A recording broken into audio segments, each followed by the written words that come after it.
د هریرود سیند. هریرود د افغانستان د شمال لویدیځ یو مهم او لوی سیند دی. له ختیځ څخه د لویدیځ په لور اوږد پروت دی.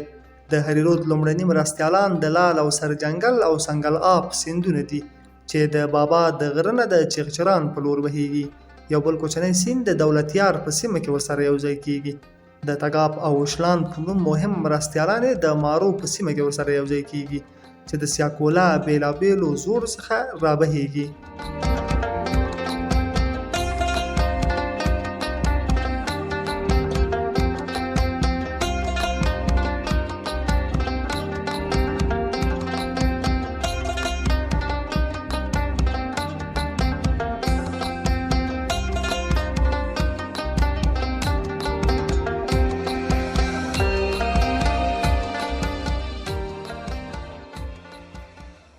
هریرود د هرات د ښار له سویل څخه تیریږي. د هرات په ختیځه ساحه کې د کرخ د سیند له ښي لوري څخه ورسره یوځای کیږي.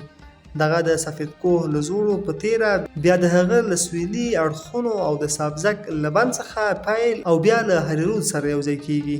د دغه سیند اوږدوالی 95 کیلومتره دی. د اوبو لګولو حوزه یې 1820 مربع کیلومتره ده چې د کرخ له سیند څخه څو ځله پراخه ده.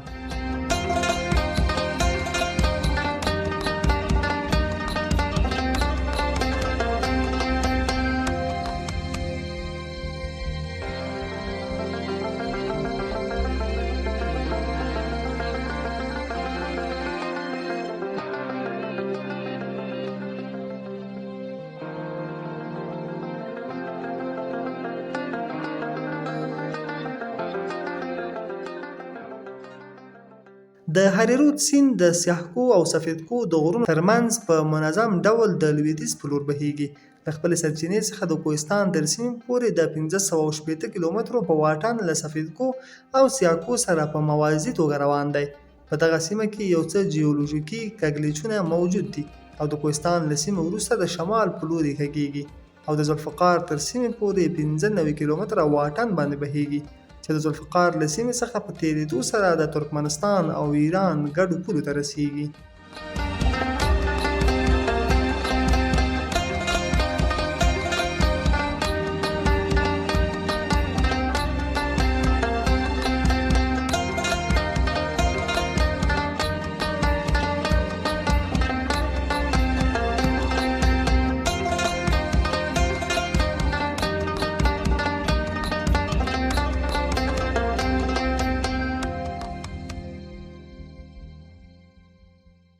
دغه سیند د سرخس تر سیمې پورې د ایران او ترکمنستان ګډه پوله ده. وروسته له دغې سیمې څخه د شمال لویدیځ خواته کږېږي او د ترکمنستان په شګلنو دښتو کې ننوځي. هریرود پرته له دې چې لوړ اقتصاد او کرنیز ارزښت لري، سیاسي اهمیت هم لري. دا ځکه چې دغه سیند د اسلام کلا له شمال څخه تر ذوالفقار پورې د افغانستان او ایران سیاسي پوله ده.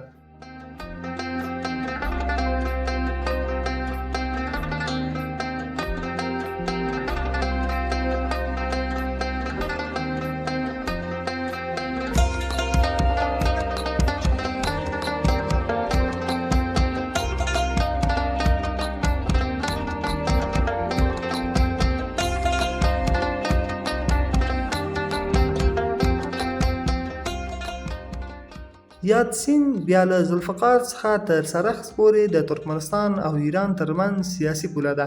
هریرود تر اوبې پورې په بشپړه غرنۍ سیمه کې بهیږي. د دغه سیند تر غاړو د حبوباتو کرل امکان لري او د څړځایونو په توګه ورڅخه کار اخیستل کیږي. وروسته تر اوبې څخه په تیره بیا د ماروا په سیمه ښه پراخه ده. په همدغه ځای کې تګاب او وشلان اوبه هم هریرود له سیند څخه استفادې امکانات پراخیږي. په هرات کې د کرنې د ښه والي لامل دی. هغه یو شمېر د اوبو بندونه او کانالونه او د سلما بند چې جوړ شوی دی، دغه سیمې پرې ښېرازه او شنې شوي دي.